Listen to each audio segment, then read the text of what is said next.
Hello everyone, আসসালামু আলাইকুম। আমরা আজকে আলোচনা করব হচ্ছে কি কনসোলাইডেটের কাজ কি।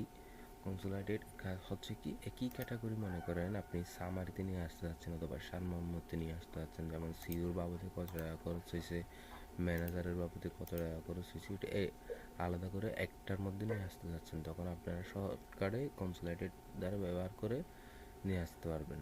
সেটা নিয়ে আসার জন্য আমরা যে কোনো একটা ফ্রি জায়গায় চলে যাব। ফ্রি জায়গায় যাওয়ার পর আমরা চলে যাব ডাটাতে, ক্লিক করে কনসোলাইডেটে ক্লিক করব। ক্লিক করার পর আমাদের সামনে এর আগে যেটা করার ছিল সেটা একটু আমি ডিলিট করে দিচ্ছি, ওকে করে দিলাম।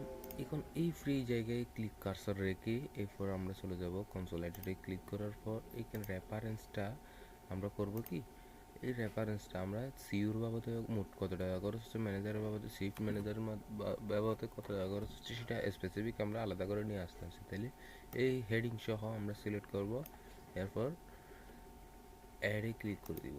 এডে চলে আসছে। এরপর টপ টপ এবং লেফট এই দুইটার ভিত্তিতে আমি চাচ্ছি কি, তাহলে এরপর আমরা চলে যাব ওকে দিব। দেখেন খুব সুন্দরভাবে আমার কনসোলেটেড ব্যবহার করে আমি সব স্যালারিগুলো আলাদা করে নিয়ে আসতে হয়। এখন আমরা যথাযথ হয়েছে কিনা আমরা একটু দেখি।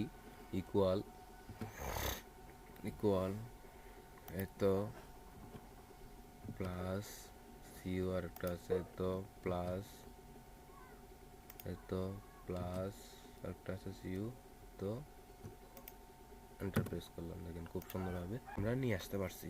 তাহলে আমাদের এই কাজটা খুব সহজে হয়ে গেছে। ভিডিওটি ভালো লাগলে লাইক, কমেন্ট, শেয়ার এবং পেজটি ফলো দিতে ভুলবেন না। আসসালামু আলাইকুম।